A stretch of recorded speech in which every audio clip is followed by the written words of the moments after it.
Hello again. Hello and good afternoon. Welcome back to the Oxford International Short Film Festival. I'm Olivia and I will be your host for this block, which is entitled Love in the Time of COVID. It's a fabulous one and it kind of does what it says on the tin. We've got a bit of romance, we've got a bit of COVID-tastic times, the delights of quarantine and such the like.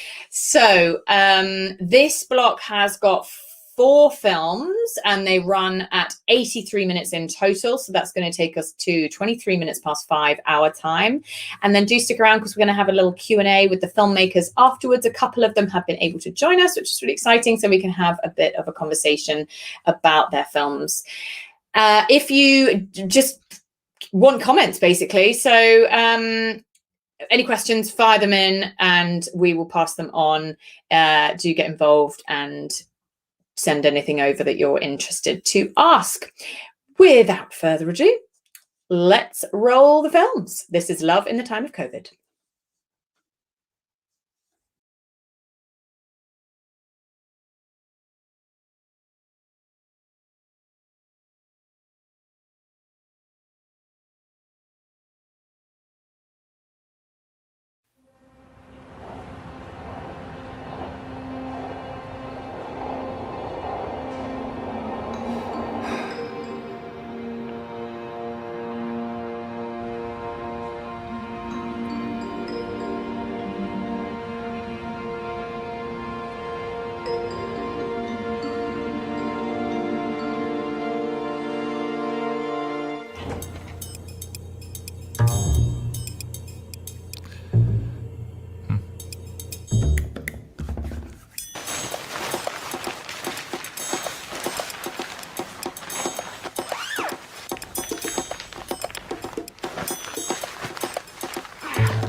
I remember this one.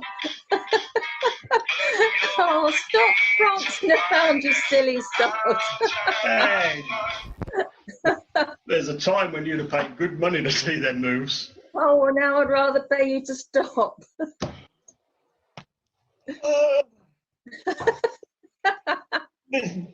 Your dagger, I believe. Oh, stop it, Harold.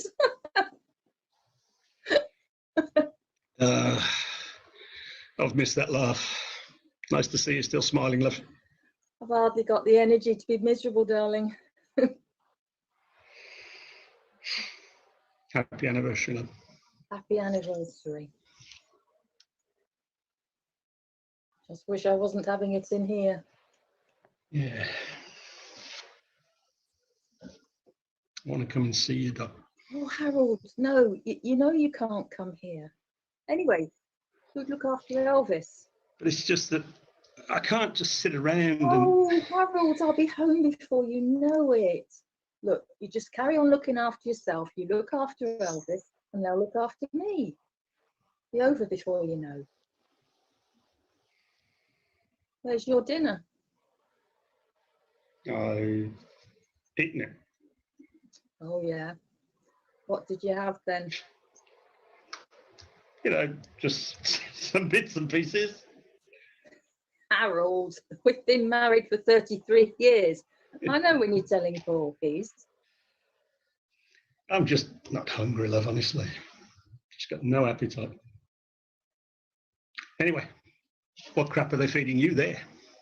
Well, actually, I'm being very well catered for. It's really good, like a hotel. I'm having cauliflower cheese tonight. Ooh, cordon bleu. Cordon bleu. Yeah, you believe it. What are you going to have then? Harold.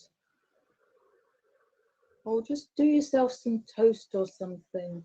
Anything. You know, I'll only worry if you don't. I will, honestly. As soon as we're finished, I'll go and make myself some cheese on toast. It'll be fine. I love you. I know you do.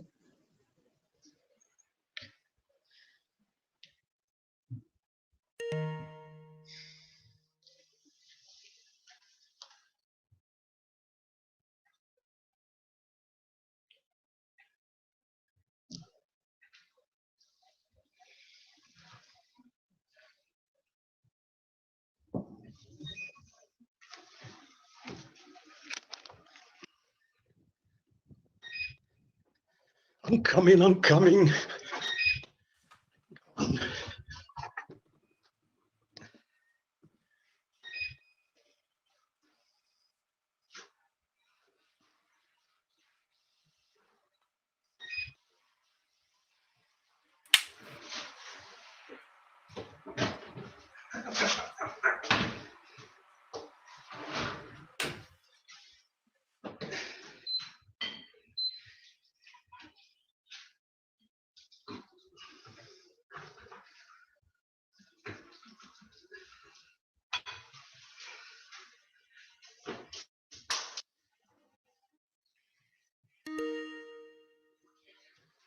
Right, mate. Well, it's nice to see you too. Oh. What's that then? Sorry, love. Hello. It's only a plate of bloody cauliflower cheese. Wow, very impressive. Do you Yeah. think you take a photo of it? No one will believe you otherwise. You know, I might just do that. I thought you might. What's it like? Oh, I've never been prouder. Hey, steady on. What about the day you married me? Yeah, close second. Oh, you'll be close second and all if you don't tidy away them plates. Ah. Yeah. I forgot you'd be able to see those. Yeah, I bet you were hoping I wouldn't. I'll sort it later. I'll sort it later. Well, make sure you do. I don't want to come home to a mess. You better stay away a while. If you remember to take your medication, Harold, that's important. Not yet. Busy. This didn't just take one go, you know. No, I can believe that. But Harold, you've got to take your medication. It's really important. Will. Hey, you're right, Tots, you're right. I'm fine. I'm fine. We've been married for 33 years. I know when you're telling me porkies. Where's the doctor? He's busy. Anyway, it's just a cough. I'll be fine. Well, shouldn't he be busy looking after you? Oh, Harold, you should see them. They've run off their feet in here. You can't expect them to be at my beck and call all the time. Have you checked the marigolds? They should be blooming by now. That's something else I've forgotten. Oh, I'll sort that in the Harold. morning. I'll sort it in the morning. It's fine. Oh. They're the big orange ones, right? Yes, you can't miss them. Don't want me to prune them? No, don't you dare. You're never going to forget the clematis, are you? No, I'm not. Whatever came over you. You remember to let Elvis out as well. Yes, Dot. Elvis has left the building. Oh, jolly good. I'm very pleased to hear it. So see. Well, okay. Look, sorry, love. I'm going to have to go. What? Go where? What's? Oh, it's not. What's going There's on? nothing to worry about, honestly, darling. They just need to do a bit of a checkup to make sure I'm doing all right. Speak to you again tomorrow. Okay. Bye, love. Bye. What's Dot? What sort of checkup? Dot. Dot.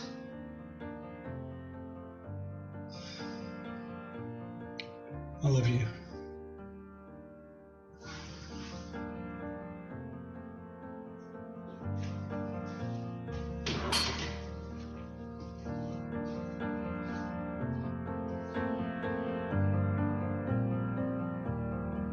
When I'm all drained out, you left me to clean up the pain.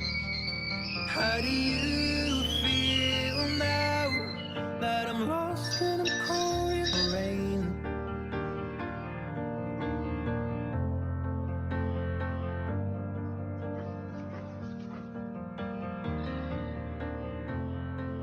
Get a grip, Herbert.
Hi, sweetheart.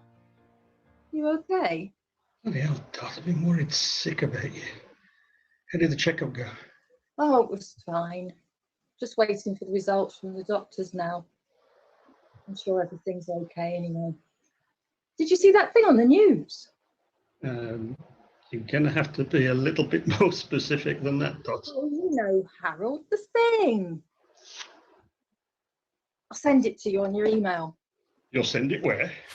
Don't be daft, Harold. Your email. Look, I've only just worked out how to turn this bloody thing on and make this thing work.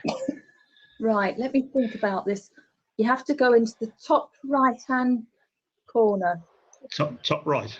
Okay. Oh, sweetheart, you've disappeared. Yeah, then the bloody rabbit hole of technology is where I've gone. Am I back? Yeah, there you are.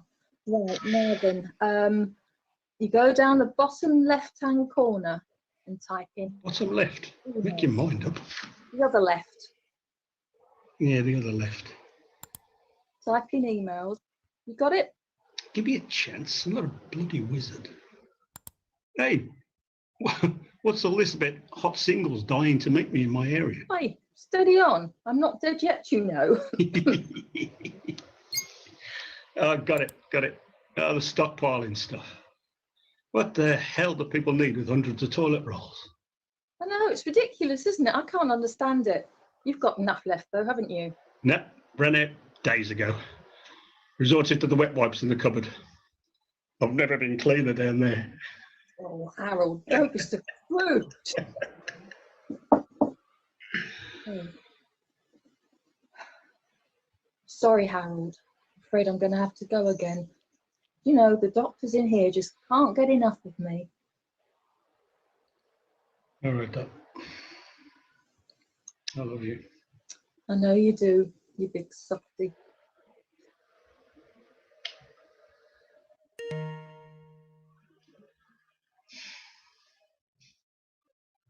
I forgot to show you my picture.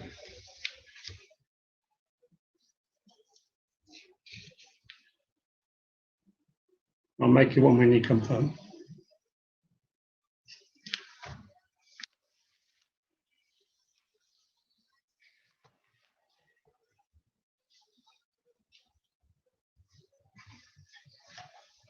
Oh, bollocks.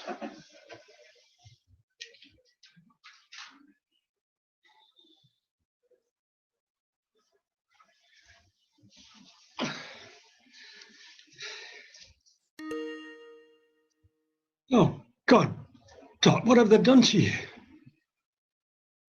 Honestly, it's not as bad as it looks. Actually, it's made quite a nice change having all this attention. A lot of fuss about nothing, though. I'm sorry, love. I must look an absolute fright. No.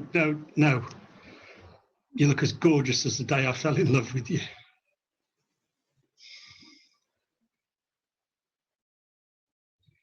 Turtle's been missing you terribly. Who, Elvis? You're not going to call him Turtle while I've been away, have you? We both agreed. Elvis Horsley. It's a much better name. I know, but he's been getting slower and slower every day, and he's getting more and more like a turtle. Well, you've had both your hips replaced. Doesn't make you the Terminator, though, does it?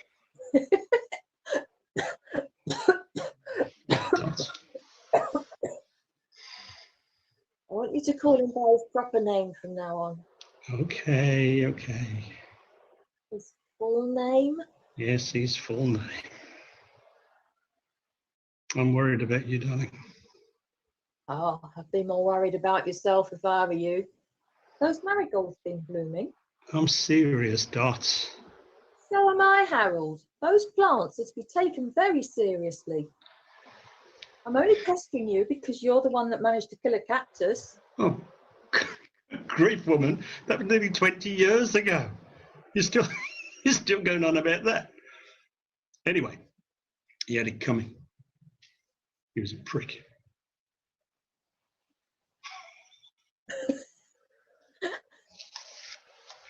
I love you. I know you do.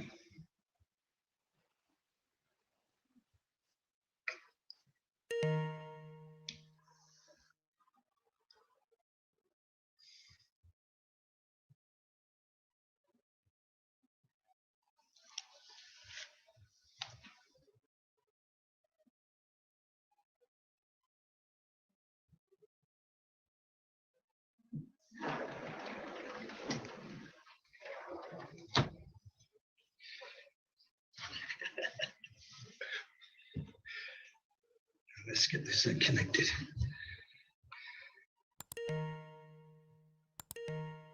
Oh, come on.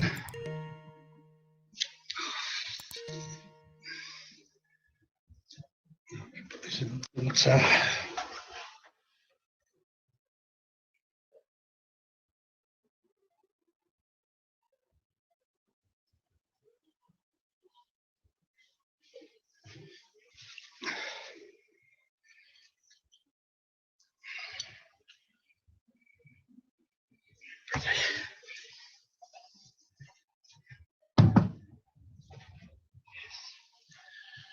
Right, let's try again. your bloody thing.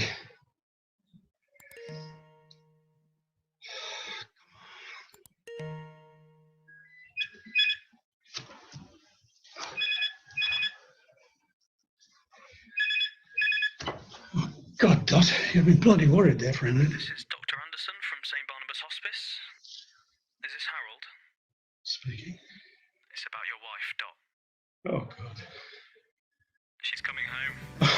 Oh.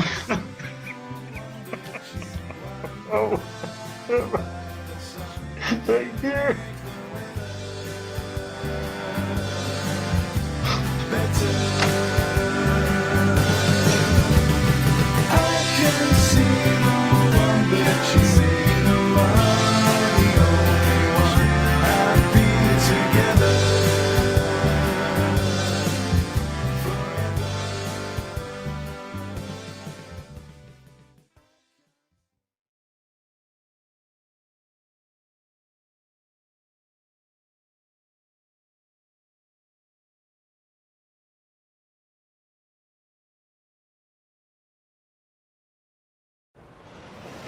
There was a time when a romantic evening for two was maybe a night at the pictures, or perhaps a pizza parlour. But has the COVID crisis made this merely a memory of a bygone era? Now, with more rigorous restrictions across most industries, it appears the dating industry is also going to have to adapt. Okay, David, sorry. Cut. Yep. Sorry, just pictures, pizza parlour. I just thought you wanted to make it current. Yeah, it's evoking nostalgia. That's just Right, idea. okay, yeah, no, and I get that. I just think maybe, say, cinema or restaurant. You know, make it more current. We can try it. I mean, Yeah. if you want to. Yeah? Yeah? Brilliant. Okay, can you get some more popcorn then? Oh, I think you actually have to buy a ticket to film. Tickets. Okay. I'll just... I'm David Crawford, and I'm creating the first ever entirely Can you see that? self-funded independent investigative news channel. Sorry, guys. We've just filmed. Good. See you later. Thanks. This is online dating. Sorry, David. Sorry, can we cut again? So, again? What is it? What now? So yeah, I took the plunge, sold my flat, and who was it who said investment in yourself is the sorry, what was it? Who said that? Brian. This is the Yeah. first project I'm doing on my Yeah, own, that's great. as I a just don't director, think we can producer, do that. presenter. Have you seen Succession? Yes. Yeah. Perfect. That's what we're after. Okay. Just really wide-spanning shots. Maybe some bit of Edgar Wright sprinkled in there. Yeah, and you know? that's great. I just don't think we can technically do that with the cameras that we have. Okay. Yeah? Can we at least try and get like some kind of Succession-y kind of shots? We'll give it a go. Okay. We'll give it a go. Okay? Brilliant. Right. I started my career in PR, but I always felt I was destined for something more. Okay, this is perfect. My father always wanted me to be in the army, like him. Nikki, Huh? you can go in here. But Yeah, media okay, was always yeah, really yeah. my calling. Do you want me to? People like me at the minute, are really struggling. Struggling to get a foot in the door. The barriers to entry in broadcasting are diverse. Anyway, I know I have what it takes, so I'm here to show the world. London Fields. Fields of Londinium. Fields of Elysium. See these people. My silly putty. What? Nothing.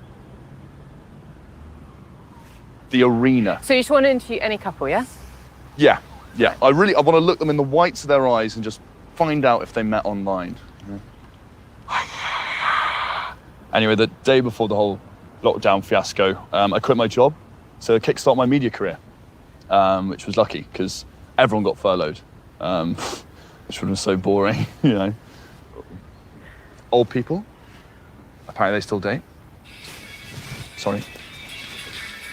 It's my neighbour. Sorry, guys. Graham.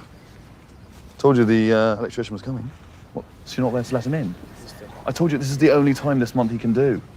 What am I going to do? I'm in the middle of the shoot. It's my big day. Well, doesn't your mother-in-law live nearby? No. Graham. Nikki. I need you to go to my house. Nikki's a genius. I saw her work online, her movie. She really does exquisite work. Okay, go, run. David contacted me, having seen something I did online. It was just a video for my sister's wedding. Apparently they went to the same school together. She doesn't remember him, but he was there. Showed me the school photo.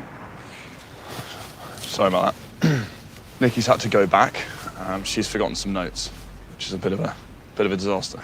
I'm a freelance producer, but since COVID happened, I haven't really been in a position to turn anything down at the moment, especially with Babe on the way.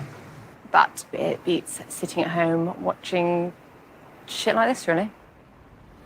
Benedict Cumberbatch baked a batch of brownies. So I'm doing the first episode on online dating because it's something I've never done before. Cumberbatch snogged a band. I'm learning the love landscape afresh. I'm panicking a bit, sure, but you know, there's nothing scary about it. Who knows? Maybe I can meet my future wife. It's your time. And that's if she wants to get married, you know. Some don't now. Jimmy Floyd Hasselbank buggered a batch of belligerent bandits. God, David Crawford. I've got other episodes on pretty important subjects coming up. COVID crises. Rural crime, gypsies, COVID crises. pornography, High seas with the COVID crises. and diversity, Pandora's pandemic. which is representation and inclusion, not the dance troupe. Making mummy's money make a movie. From windowsills to strepsils, biltong to briefcases, millions of things are bought and sold online every day. But how about our hearts? Can there be a marketplace for them? Well, I've come here to the burgeoning hipster cyber hub of love that is London Fields to get a better understanding of the online dating experience and the people who need to do it and why they do it. Did you meet on a dating app? No. No? Did you guys meet on an app? No. Did you meet on an application? On an app? No, we didn't know. You sure? No, I'm sure. We're mates from uni. It's okay if you did, by the way. Like, it's not a witch hunt. They definitely met online. There's no fucking way they didn't meet online. How about you? You got a relationship on the go? Yeah, I do actually. Been together How about you? for... Yeah, me too. I was with a girl for about 6 years, and we broke up just before lockdown. It's wrong timing, isn't it? It's the right timing for her. She's now with someone else, so. She wanted to have children, move to Woking, get married, you know, get a puppy. Still lots of things I want to do. Like, I still want to do the Millennium Wheel. I went on a date with a girl who looked like a glamour model on her profile, and she arrived and she was enormous. Where are the gays? Where are the gays? Where are the gays? Where are the gays? How about you? How long's this been going on? I've heard that Hackney is a burgeoning hipster cyber hub. Would you agree? Yeah, I think so. Really? If you were to give any advice to me on a dating scene, what would be your first thing? Do you know the sex of the child? No, I'm gonna wait. Male. Don't do that with your face. So that's female, lateral. Men, more uteral. What do you think? Would you date me? Well, it depends. So, you know, what have you got going for you? I've got an Audi A4. What's that? It's a car. Why are you asking random hipsters in London Fields for tips, bro? Well, because apparently it's where cool people live. If you're into fucking Hackney hipsters that like sourdough, craft beer, and just generally wank, then I guess, yeah, that's... Well, you're here. So you've been reading all the kind of baby books? Yeah. Sandwiches. Oh, thanks, man. Ham, Oh. cheddar, chutney. Oh, lovely, thank you. Feta. Oh. For the veggie. Oh, I'm not vegetarian. Oh. Okay. Oh, it's... Oh. No. Oh. Yeah. It's film on me. It's sort of documentary on romance. But you know. Oh.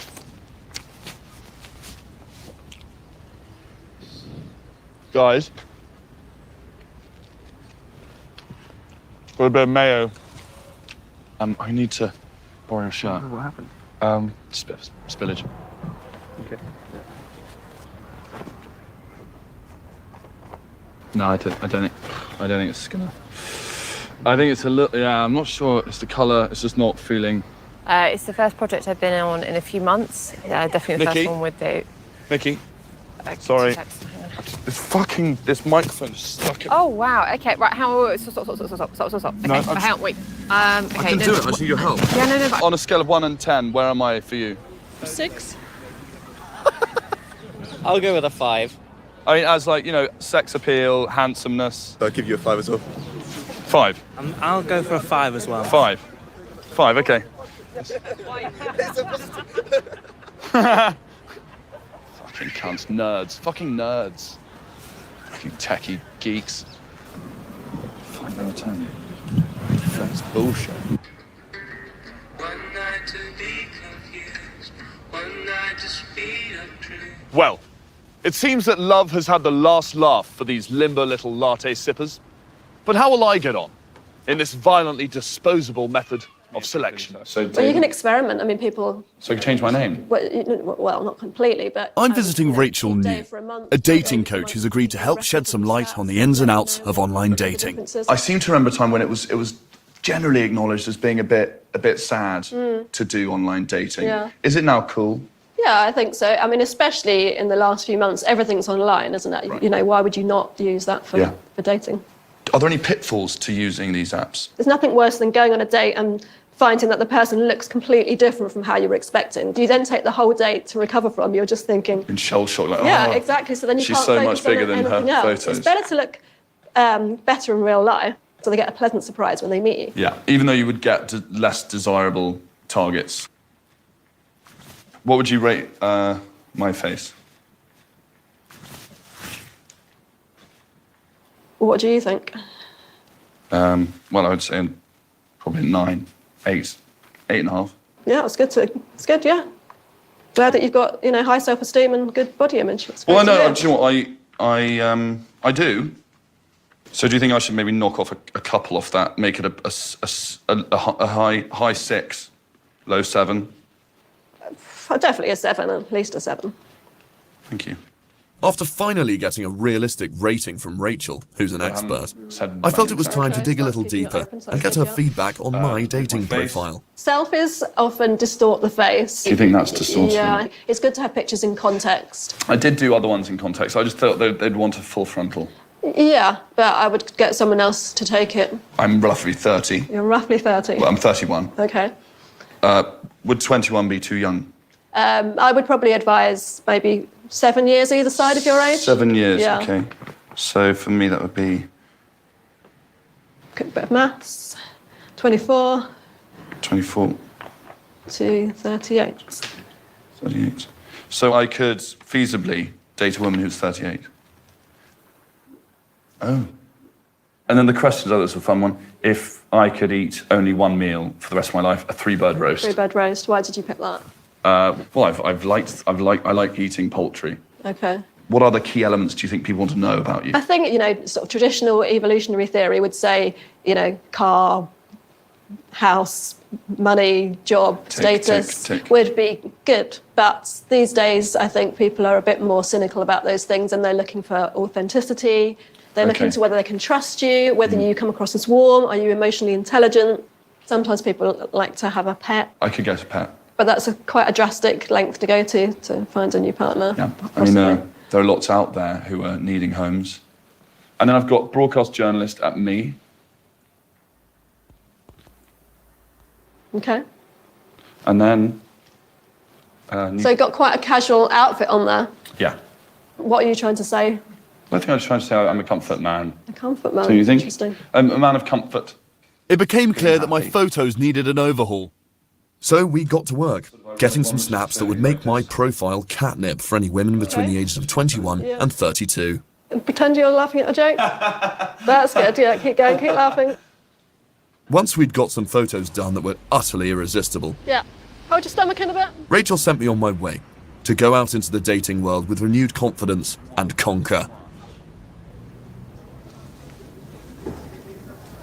David's trying to get a date for the piece, and we've been here now for about 2 hours. So. Get in. Got one. Snagged one.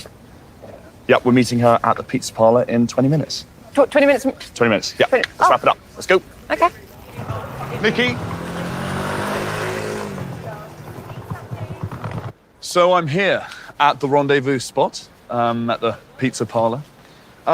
She's running a bit late, but you know what? No one's perfect. I'm feeling a bit nervous, admittedly. I'm sort of trying to repress the emotions and the anxiety. Sorry, if you could just, thanks. Because otherwise I will just sweat profusely. Bit of anxiety, you know? It's okay. I think it'll be fun.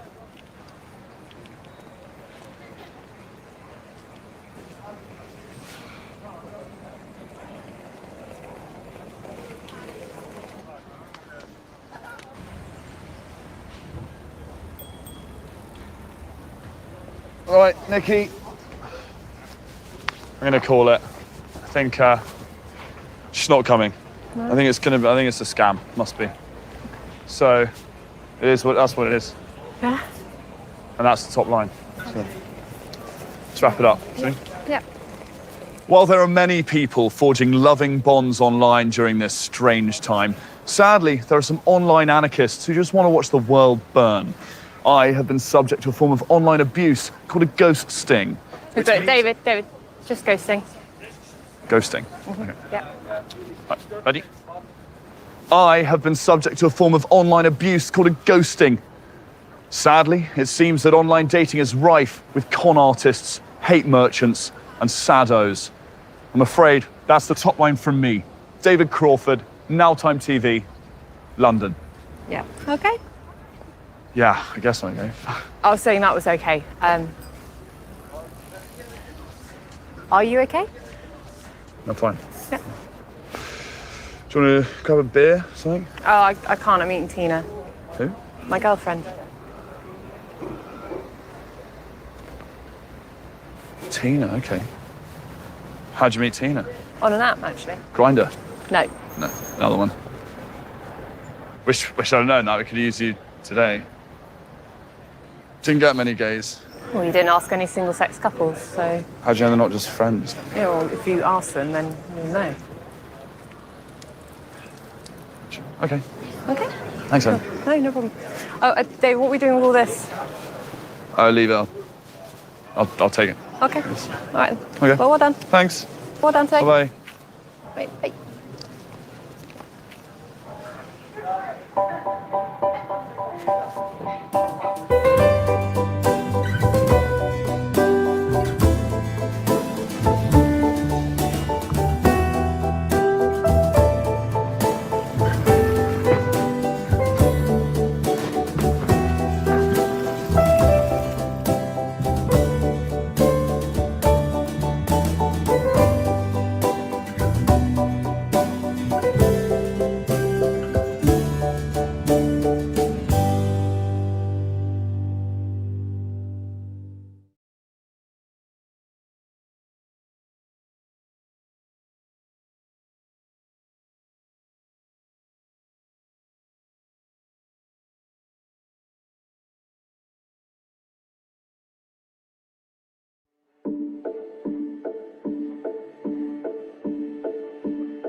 So, in light of this change in our working condition due to these strange and unprecedented times, I wanted...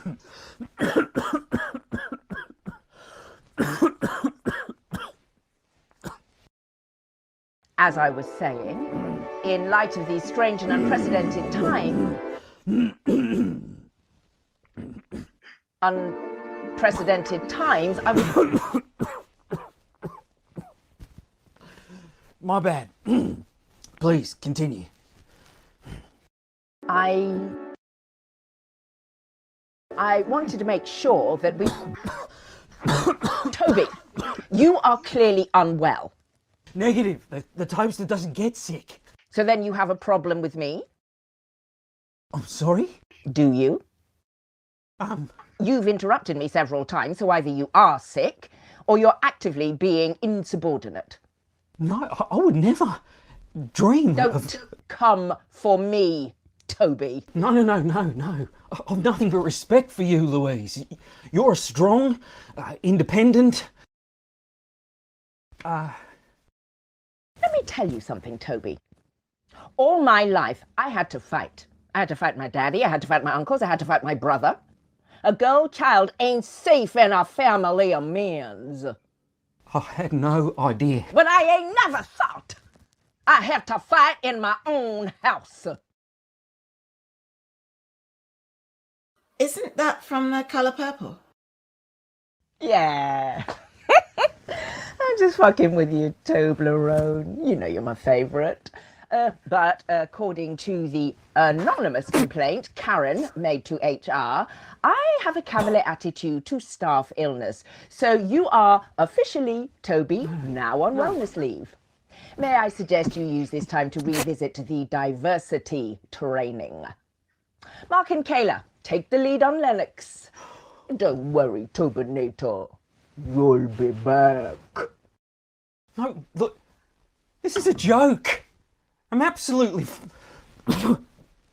I'm absolutely...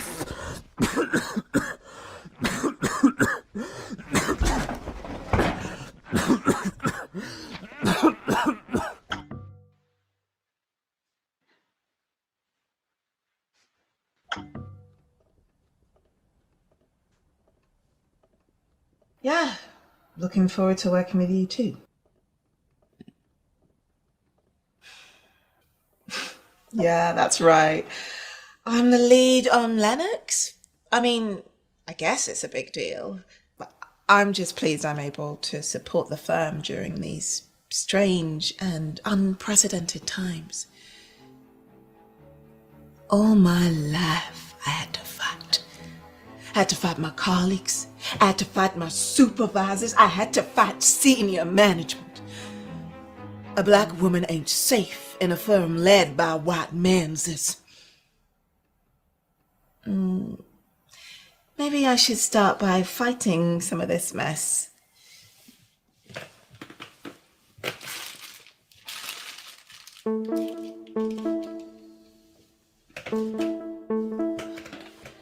Oh, hi, Charlie. Hey, sorry, babe, I can't talk long. Look, a pulse is taking me forever to get back to you. You probably hate me, right? No, of course not. I know how busy you are with everything. So how have you been? Tired? No, I am actually feeling really Oh good. God, you look how I feel. Can you believe the gyms are closed? Yeah. So, what's going on with you? Well, I went... Furloughed. I knew it. Oh, you poor thing. Actually, Oh my God, they fired you. God, they couldn't wait till just the first second to get rid of you. Those bastards. Honestly, it's like the world is determined to shit on you. Well, Like forever, just shit pouring on your face, literally. Well, that's Just a constant stream of shit. Actually, I got promoted. Oh, amazing! Yeah. Oh, there you go. See what happens when you turn that frown upside down? Well done, more money. Well, no, but it's a great opportunity. Oh, for God's sake! This is systematic racism right here. Right. Oh shit! Is that the time? Oh God, I've got to go. My anabolic window is closing. Don't get down about this whole work thing. Okay, I love you. Okay, kisses. Okay, going in for the deep burn. Right, I'm pulsing now, so bye. Bye, Charlie. Kisses.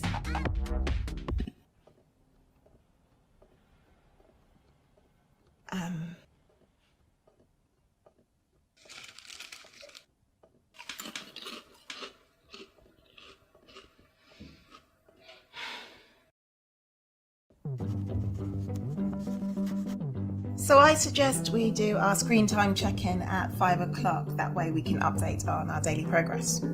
Agreed. We should also share drafts via email throughout the day. Agreed. Talking of which, I have an updated draft of the Lennox contract. Sent. Yep, received. Did you get my intranet link? Not yet. Apologies, my internet's being a bit temperamental. Resending. Yep. Received. I'll open that on my second screen so that we can...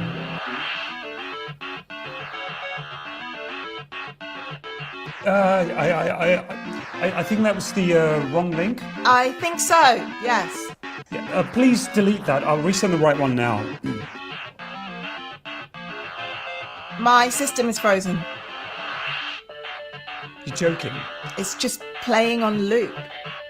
Please tell me you're joking. I wish I was. Well, stop looking at it. It's mesmerizing. Is this hell? This must be hell, right? Look, I'll just get IT on it. Right, okay. I'm so sorry about this. You absolute numpty! Mark, I'm still on the call.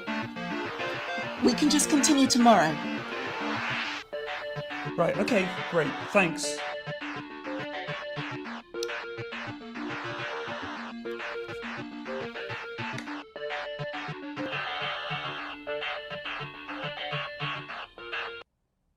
Zumba?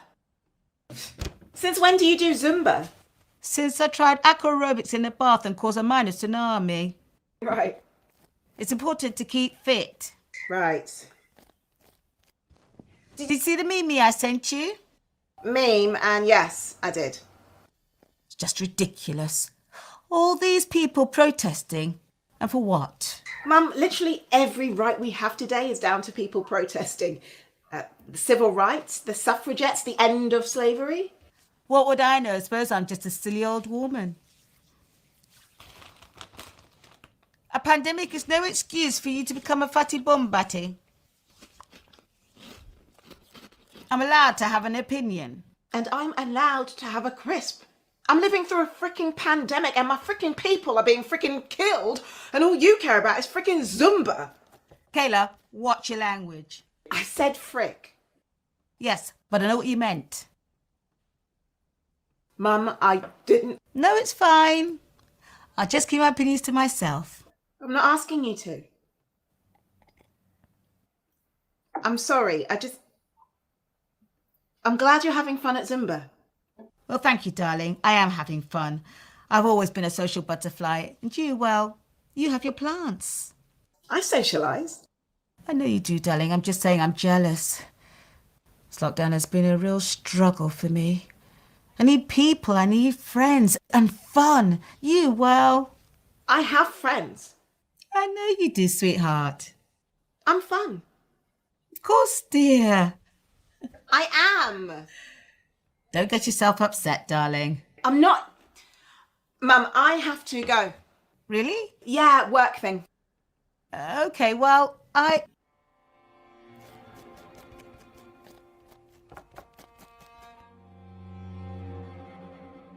I'm fun, right? You don't know me.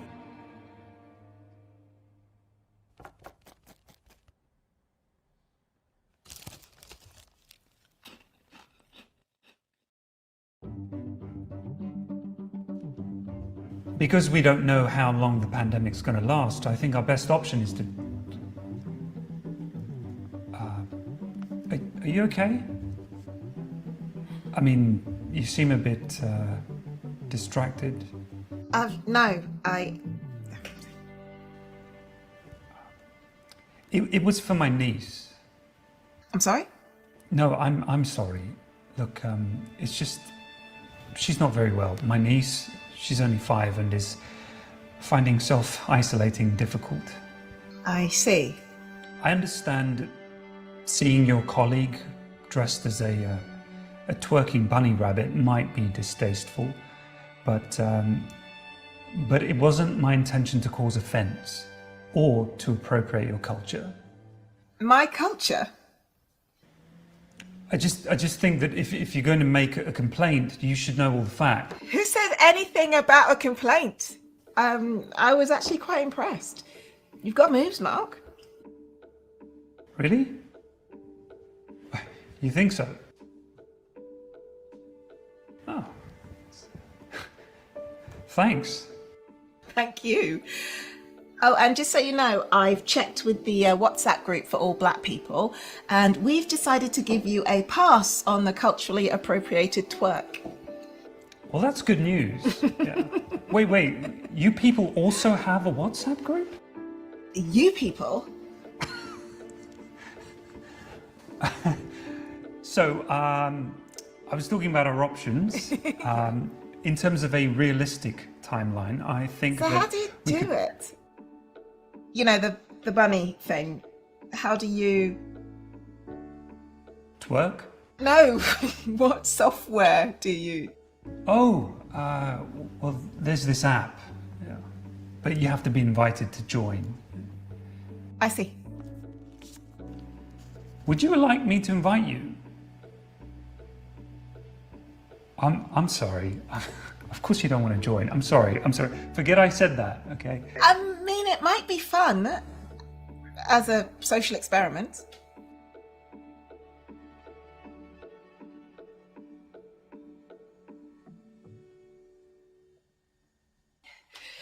You ready? I'm hella hydrated and ready to rock. Are you ready? Born ready. Okay, countdown. 3, 2, 1. Now remember, just take it nice and easy, yeah? Let the beat take control. Let your body become a slave to the rhythm. I am a slave to the rhythm.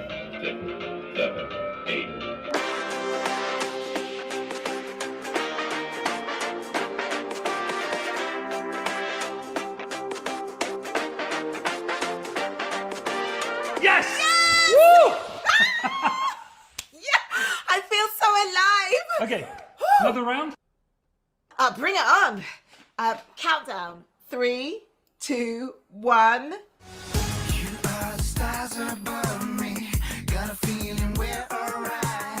Don't worry, we've got this, Mark. What? Oh no, it's just the song. Sorry, can we change it? Sure. Not a fan of man-child then. Well, Stupid name for a band. it's not that bad. Man-child. Probably a load of ex-models and then one poor dope who could actually sing but didn't have the looks, right? Classic noughties boy band. I mean, look at that picture. Yeah. Mark, I'm going to ask you something and I want you to be completely honest. Okay? Okay. This is a safe space, right? Right. Mark, Yeah. were you in the boy band Man-Child?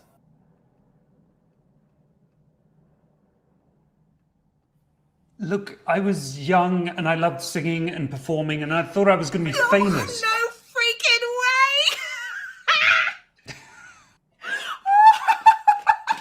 way! Oh.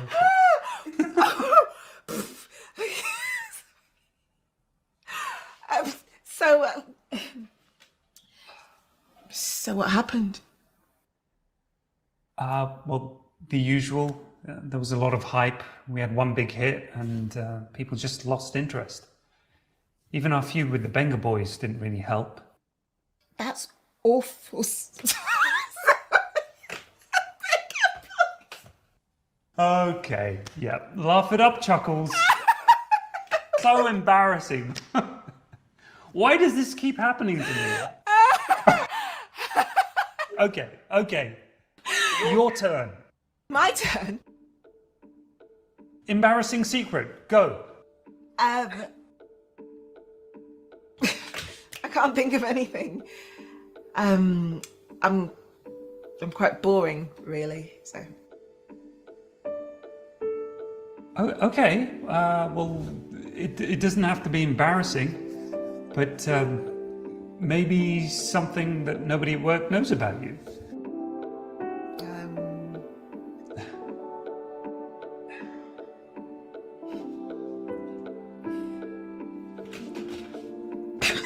Okay, well, that's pretty much standard procedure at this point.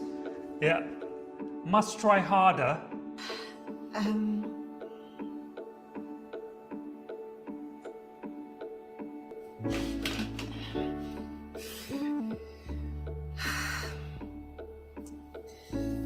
Ta-da!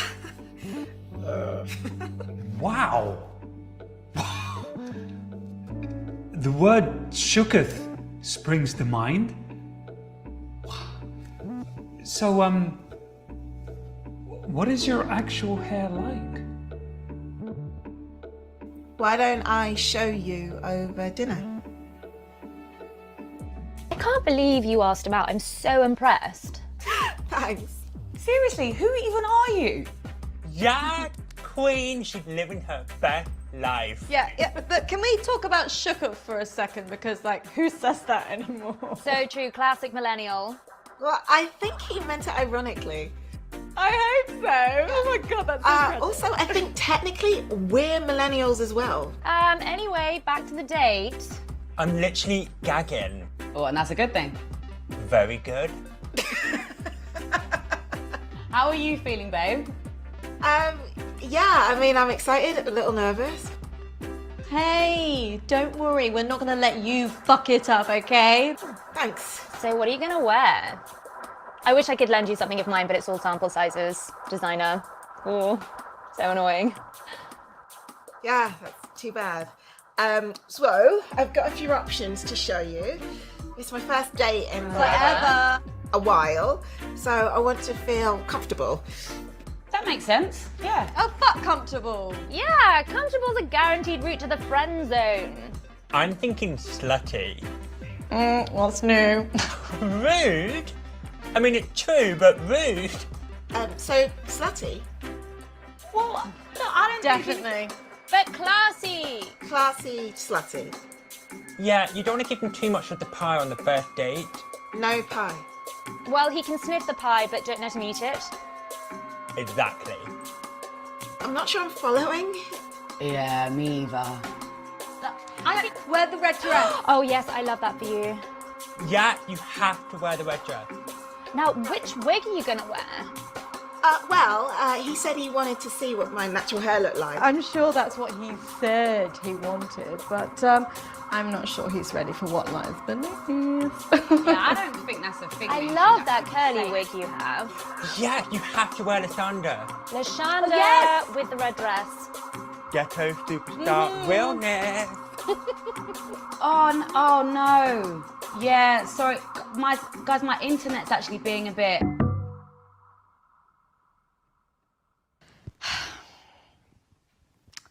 Guys, I know what you're thinking. Smoky eye! Yes, I adore that for you. Yeah, it just came into my head. I was like, what? You're gonna get a smoky eye? I'll send you a simple toots, okay? I'm not really sure, but It'll be soup simps. Like a 6-year-old can do it. Eek! You're gonna look stunning. Okay, you just have to be confident. Forget about all those doubts, all those negative demons swirling around in your head, telling you you're not good enough, that no one's ever gonna love you. You love you, right? So what if you put on some weight? It doesn't matter. What matters is you have a good heart and a kind soul. Thanks. Yeah, stop looking so nervous. You're gonna do great. Just remember to keep it light. Yes, don't talk about work or exes Or the pandemic. or politics. God, no race stuff. Literally nothing that's happening in the world right now. Exactly, just keep it fun, easy breezy. Yeah, you don't want to sound like some crazy cat lady. What? No, that's not what I meant. I mean, yes, you live alone and yeah, you've got a cat, but your life is, it's like, it's beyond rich, you know, if anything. It's like too full. So let us know how you get on, okay? Will do. Have a good one. Kisses! Mwah! Kisses.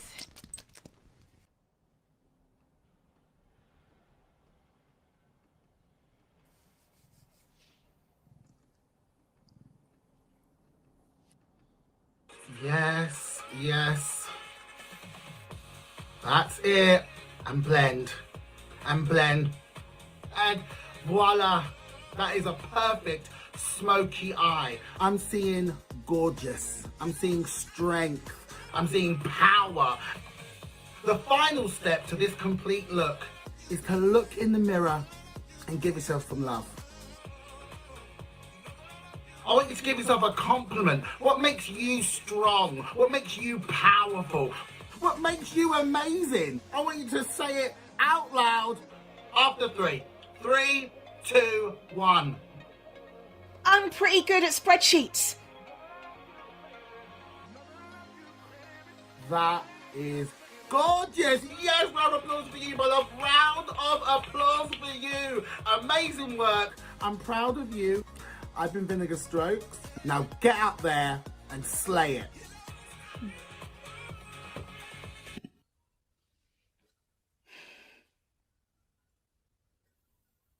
Classy, slutty.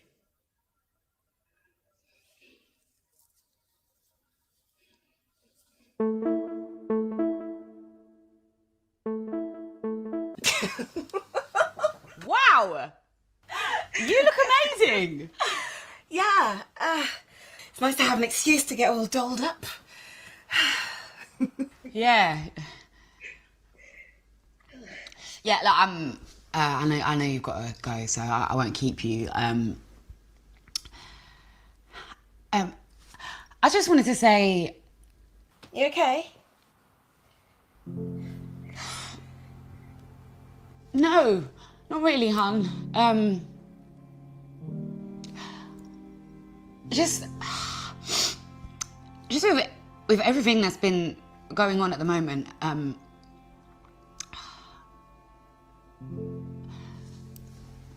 I just want you to know that you're beautiful. I mean, you look amazing, but you look beautiful without all of that stuff. Oh, sorry, I'm being weird. I'm making this weird, but You have feelings for me? no, no, fuck's sake, no, no.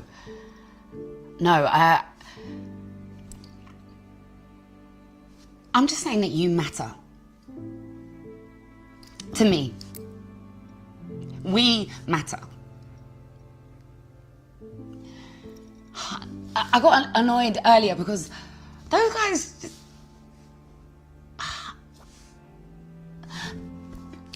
It's like I've opened my eyes for the first time and just realised that I've just become used to the way things are. You know, I've been grateful to be invited to the party, but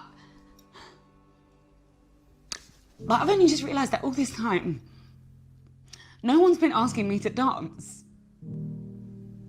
at the party.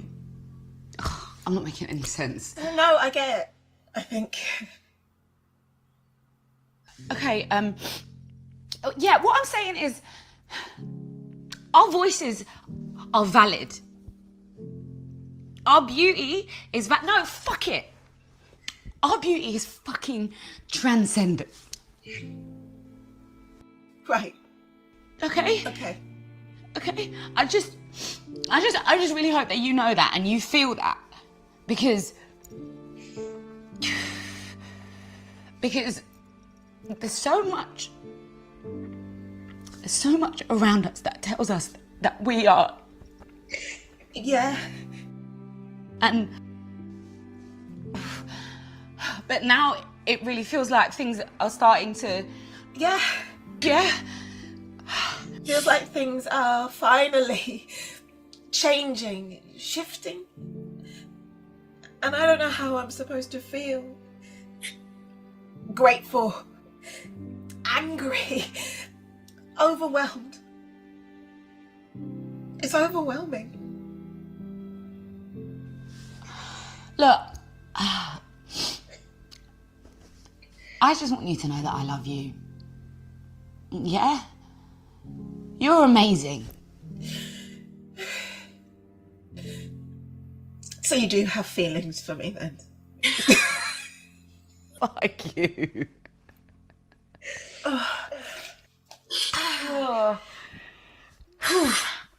I love you, hon.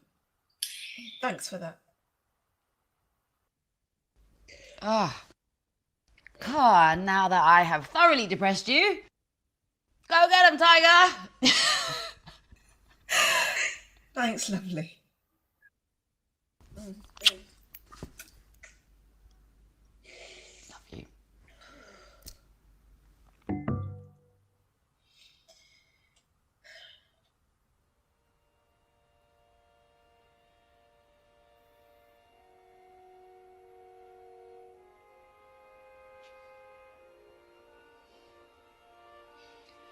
As C.S. Lewis once said, may the real me meet the real you.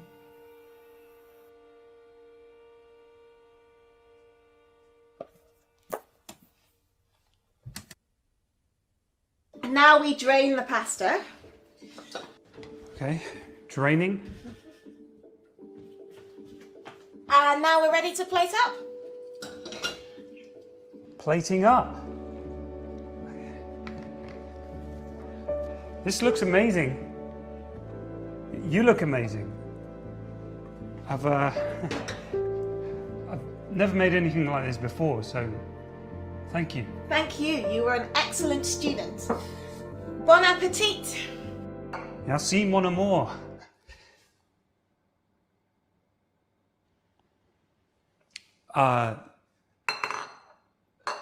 Not that you're my love. I mean, not that I'm saying that you couldn't be. Can I just start again? To new beginnings. New beginnings. Salut. Salut.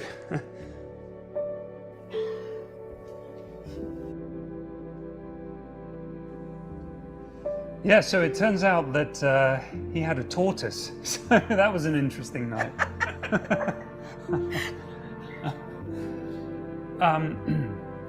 So I was wondering whether you'd be interested in, well, we could, if you wanted, we could upgrade.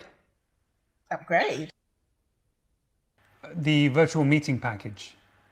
Oh, right. Yeah, if we upgraded to the unlimited plan, we could, you know, spend more time together. Oh, right.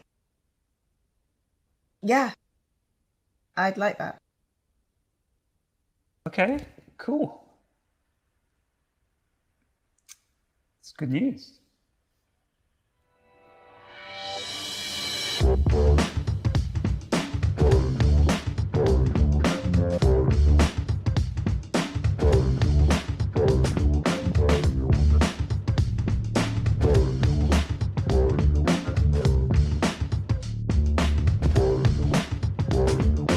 Okay, Kayla, I see you. Go on with your bad self. There you go.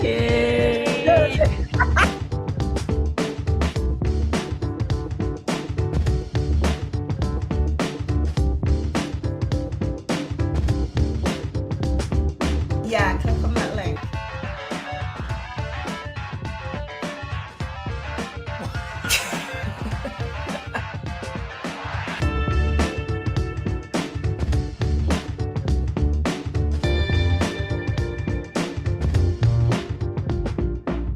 This sounds like it has potential. Yeah, careful. You don't want to come across too available though, babe. Or needy. Yeah, you know what you should do? I should follow my gut. My gut tells me that he's a good guy. A good guy who likes me for me.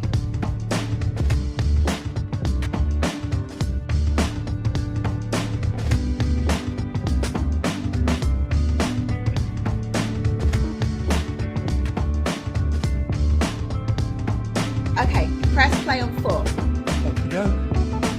1, 2, 3, play.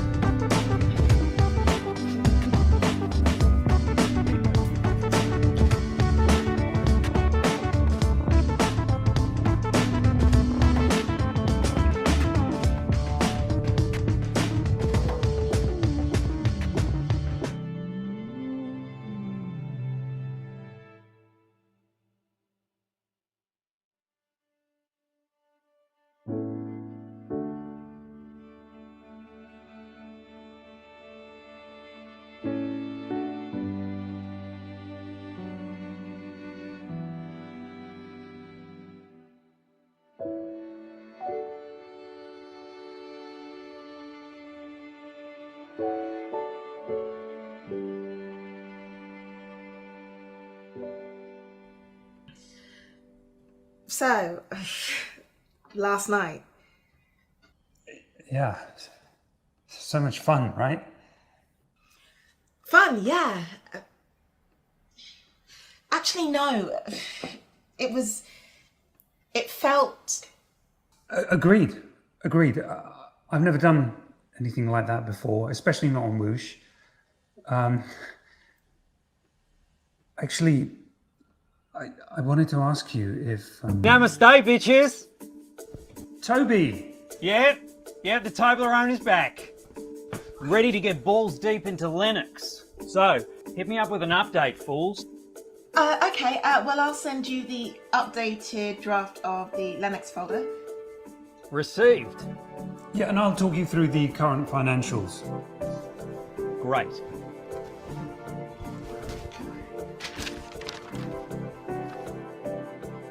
Fabulous. There she is. Which means that the Lennox project will go ahead as planned and on schedule. Well done, Tobias. Thanks, Louisiana. So, now that Lennox is complete and the quarantine restrictions are being lifted, I'll be assigning all of you to new teams. So, back to business as usual. Yes, everything will be as it was.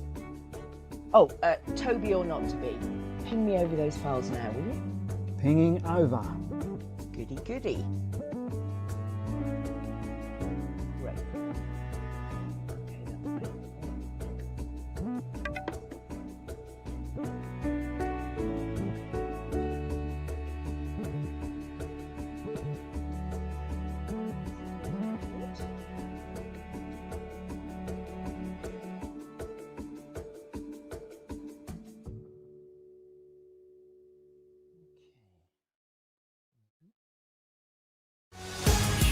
Stars above me, got a feeling we're alright. Breaking down, I feel no pressure, keep me hot now, baby, tonight.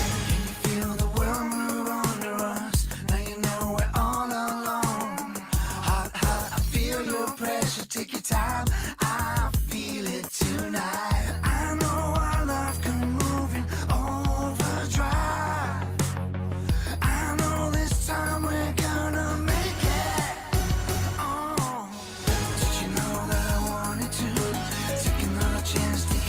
on you, playing those games, making love to you. Would you lie now, baby? Did you know that I wanted to? Take another chance, take a chance on you. Playing those games, making love to you. Would you lie now, baby?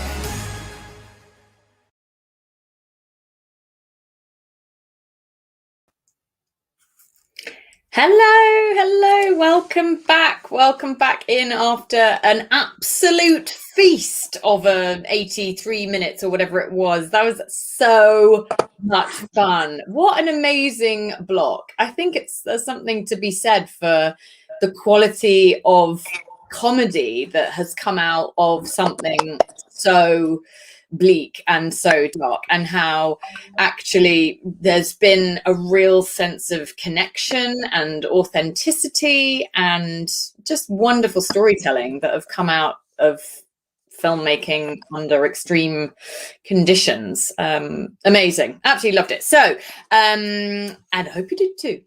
We're going to go through the films in order and have a little chat to a couple of the filmmakers who are here. Yay! Thank you so much for joining us. How are you doing? Doing very well. Thank you for having us. Yeah, all good. Oh, fab. I mean, it was just an absolute feast. So first up, we had Love Post Lockdown. It's a great film. It's an absolutely brilliant film. And I think they were so clever in that I think all of the little sound stuff was done in ADR. I think that was all done in post. And so essentially it's a silent movie that tells so much with the scoring, and it hits all of these comedy beats. And then you've got the absolute gem of a moment with the shower curtain, which is just brilliant. We can't not bring up the shower curtain, can we? That look he gives, and you're like, oh no, is that really what he's oh, that's what he's thinking. Okay. Oh, that's where we are. Okay. And it's just lovely. And I think it's also just I found it really moving at the end, because I think that's the sort of human connection and contact that we've just all missed, haven't we? Hugging our families, hugging our loved ones, hugging anyone, and I think they pitched it beautifully. What were your folks' thoughts? Yeah, I have to agree. The shower curtain bit especially really tickled me, because the whole time I was like, no, he's not going to cut a hole in that. And like, yeah, there it is. But yeah, also surprisingly funny, but also surprisingly touching as well. And there was that real sense of when we were allowed to socialize again. For example, I was filming a Netflix series this year, so I was working in Madrid for 5 months, so which meant that we were apart for that whole time. And then when I came back, because we'd been so strict about keeping our bubble safe while I was filming, it felt really strange to be able to, like, oh, it's okay, we can hold hands because we're married. It's like, this is your husband, you're allowed to do that. Yeah, it felt really weird, that kind of human interaction and connection again. Yeah, I spent 4 months, when Amanda was away, on my own in a flat, not seeing anyone or speaking to anyone, and to then go back to socializing in real life is quite a big adjustment, I think. I think I'm still adjusting. I'm not sure I'll ever be okay again. I don't think I think that's it. I'm just going to be slightly weird from now on for the rest of life. Oscar, what did you think? Did you enjoy that one? Yeah, brilliant. I mean, I feel like props to anyone who can make a silent film and still be able to tell a story, So, and they're so universal as well. Like anyone can watch them and understand them, which is incredible, really. Yeah. And actually, I think a nod to the production design on that one. It really, there was a lot of fun little details. Even just the comedy beat of it's a burger and chips. That's thanks. Just the tiny details that were thought through, and Andy and I both agree that we'd both like a nice meal on that rooftop. It was all gorgeous. We loved it. And then we had the gorgeous Happy Together. Oscar, thanks so much for coming and joining us. It's a cracking film, and I think it epitomizes so much of one of the reasons that I really love doing this festival is because it's not about the production values. It's not about the budget.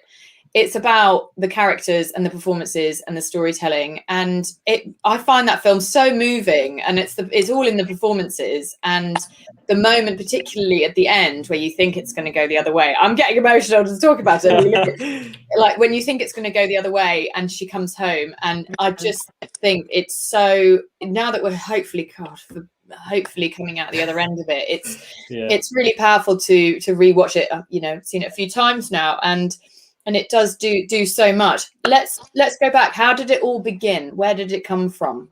Oh man, yeah. So this is casting my mind back, because this was March 2020. So this is literally, well over a year ago now. Just before the start of the first lockdown, me and my friends saw that I think it was BBC Writers' Room had a competition for like script writing and stuff, and it was like, oh, write a short film about 2 people connecting over Zoom or whatever the criteria was. So we wrote what ended up being Happy Together, and we went to submit it thinking we were submitting it a day early, but we'd actually missed the deadline by about 5 minutes. So then we were kind of like, oh well, what now, really? But I think we liked the script so much that I was like, well, I'm just gonna like direct it and make it, and then see what we could do out of it, because it'd be a shame to waste it. Because I think just from writing it, I grew really attached to the characters, and I was like, I'd really like to see where a couple of people would take this story. So yeah, that's where can I just jump in at this point, Oscar? Yeah. Because you're talking about writing a script. I'm sure Olivia will steer us back on course in due course on one of my tangents here. But how do you write a script with Zoom in mind? Do you write it differently to a normal script? I'm just curious, because I've never done this. It was really strange, and it was even stranger because I was writing with someone else who was also on Zoom. So it's like the film was being written on Zoom and being written for Zoom at the same time. So yeah, it was really, really quite strange, really. How we did it is I had the script writing software up on my laptop, and he was kind of like, he's really good with his ideas. And my co-writer, Ethan, he's really good with ideas. So he would kind of throw things out, and I'd be like, right, how can we write this? So I'd be typing up while we're on Zoom and stuff.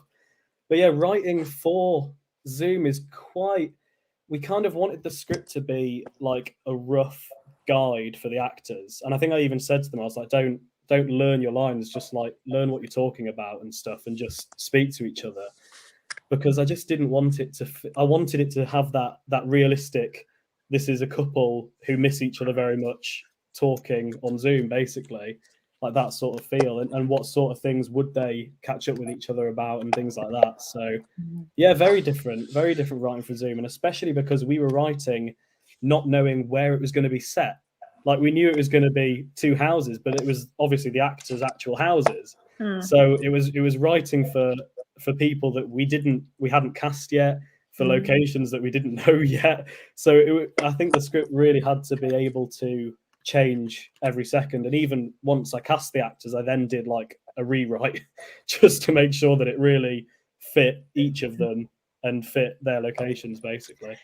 I think that's really, really admirable, because I think so much of the time you can hold too firm to things, and actually each part of the collaborative machine that is making a short film is is essential and contributes something. And like you say, once you've got your cast on board, once you've got an idea of your locations, that things are going to be a little bit malleable. And I think credit to you, I think it shows real maturity and real humility that you're able to say, actually, if we do have a little bit more freedom here, and I trust you as a performer, that is actually going to benefit the film. I think if you hold too tightly to something, they're not going to be able to be as authentic in their characterization.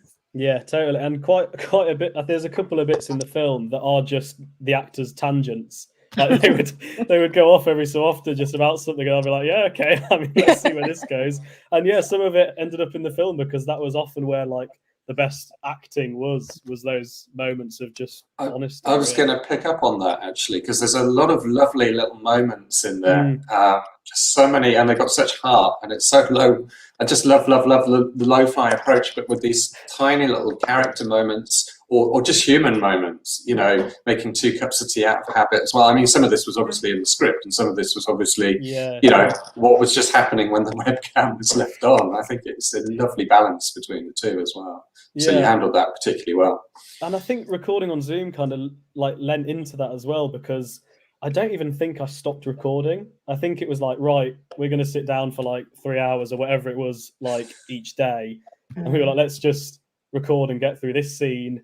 And yeah, I just recorded the whole time. And I mean, it made it a lot harder for me editing wise, because then I had footage. Yeah. 7 years later.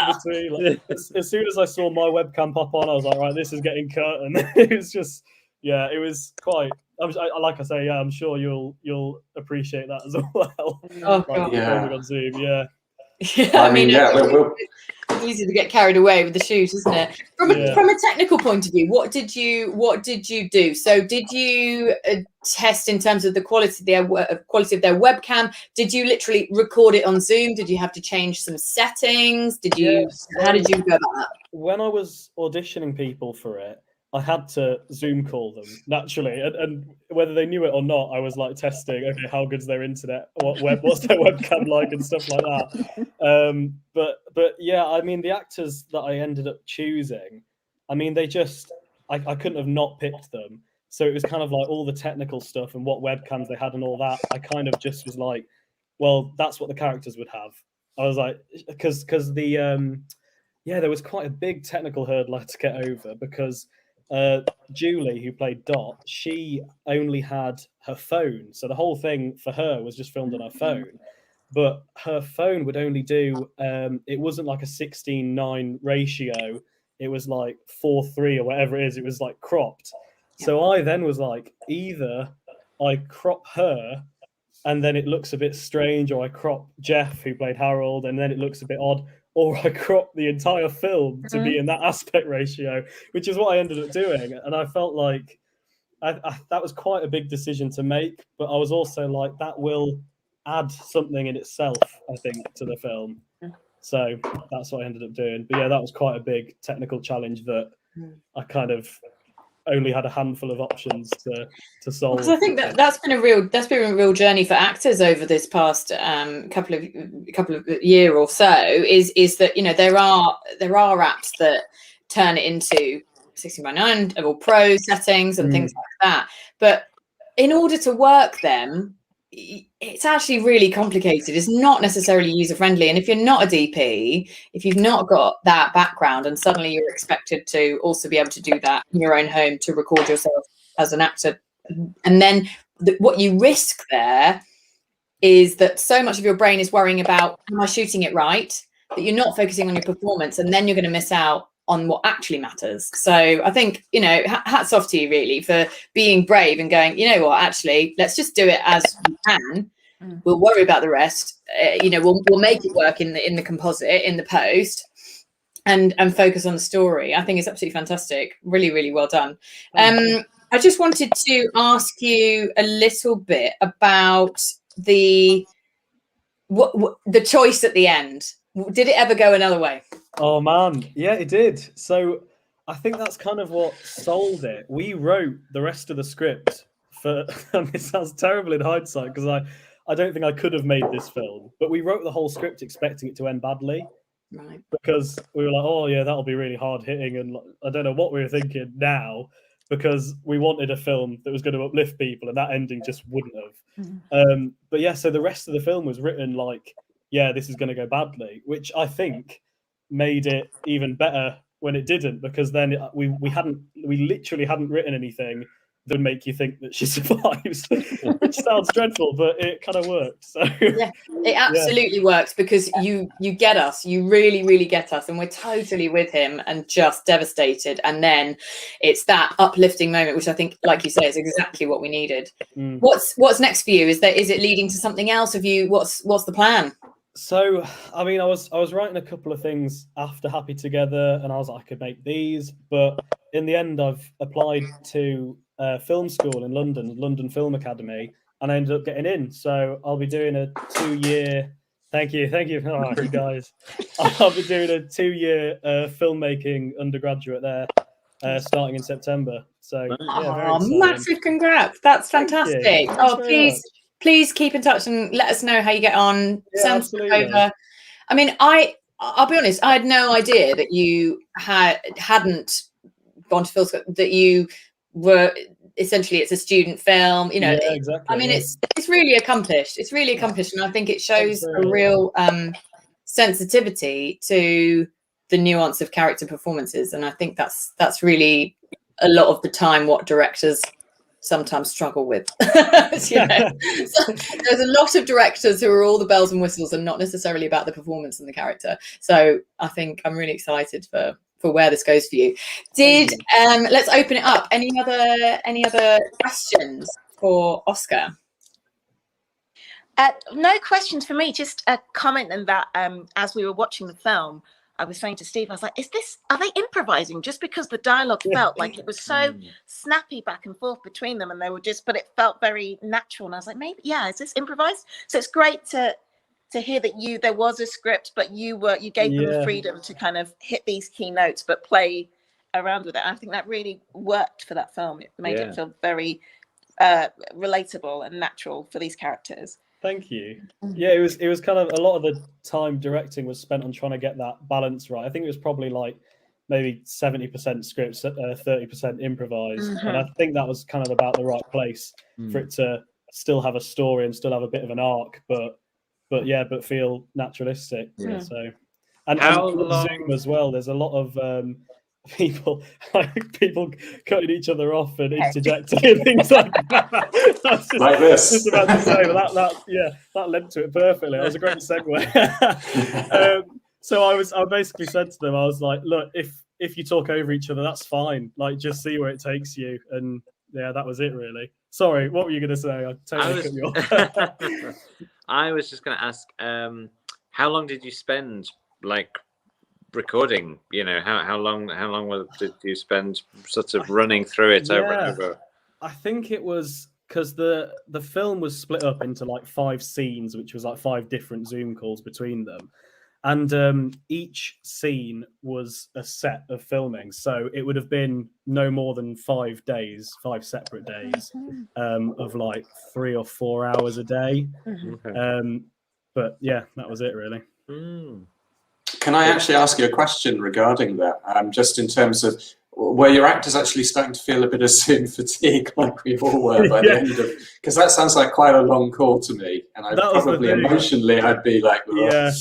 I mean, I tried to keep it as fun and lighthearted as possible in between takes and stuff, but yeah, it wasn't like a right, we are going to sit here until it's done. It was like let's just go as long as we want and try and get the scenes done. And each scene was relatively short, really, and they already knew what they were doing, so it didn't end up taking that long, really. But yeah, no, they were great. I think, I'm not sure, but I think potentially you're our lowest budget this festival. Oh yeah, absolutely. But for the grand old price of £30. 1 month of Zoom subscription. Yeah. Yeah, that was practically I think it, yeah. the fact that it's your first short, really, this just brilliant. And we won't say anything about the rights to the music, which I'm sure they would have given you for free. yeah. I mean, I'll share the story if we've got enough time. But yeah, I obviously wrote the whole thing around the song "Happy Together," which hence the name of the film. Right. And then got to submitting it to festivals, and obviously my first time, and it was like no copyright music, nothing that you don't have permission for, because I checked in advance with YouTube and it was all fine to put on there because I didn't want to make any money from the YouTube clip anyway. So I was like, that's fine, I'll use the song. Edited it with the song, got to festivals, and it was like, oh, I can't use the song. Oh, that's cool. That's cool. This is fun. And I reached out to a guy who I was at school with at the time, and he's incredible, and he wrote that entire song and recorded all the instruments for it, the song at the beginning and at the end. And he was like, I basically, the brief to him was, try and make Happy Together, but not Happy Together. Enough like, not to trigger a copyright issue. And I was like, if you can, just kind of the same tempo as well, because I've like already edited it. But yeah, what he sent to me was like above my wildest expectations for what he was going to make. So yeah, that was a massive favour that he did me. Bang on! I would never have known. I've never known. You're like, is this? Is it? Happy Together sounds different. I don't know how long it's been since I've heard it, but yeah. I mean, you won't be the first and you won't be the last to have copyright issues. I think it's just the nature of short filmmaking. No one has that kind of budget most of the time. Yeah, exactly. Yeah, absolutely brilliant. Thanks so much, Oscar. Were there any other questions or comments around that one? No, I don't think so. Did we get anything? Oh, we've got one coming in from Travis. Oscar, do you think you changed the ending due to the lengthening of lockdown as you wanted to cheer people up, or did it just feel more natural when you got to that stage? Good question. Yeah, it's a really good question. Thanks, Travis. I think, yeah, like, kind of similar to what I said in the beginning, we were like, oh, we need this to be like a really edgy, hard-hitting, like the pandemic's real, people, like, come on, follow the rules kind of thing, because this is what's happening to real people, because that was the reality of the situation. But then I think once we'd written the first draft and we read it a few times, it came very quickly clear that actually we can still have the same effect of these people are going through a horrible time and still not end it on a tragic note. So yeah, and in fact, it's quite funny because there was one of my like family friends who watched it. They watched it all the way through to the end, but then their sound went weird at the end and it muted when he was having the phone call. And they spoke to us, like, I can't believe you actually killed her off. Like, this guy's crying and breaking down after the phone call. I can't believe you've done. And I was like, no. he said she's coming home. so yeah, I mean that showed me that I definitely made the right call on not having a die at the end. So yeah, I think people would have been outraged. Yeah. Fury in the streets, Give us some hope. Oh, fabulous. It's a cracking film and I'm just really excited for what comes next for you. Well done and thanks very much. And then next up we had a very different tone, the fabulous Now Time with David Crawford.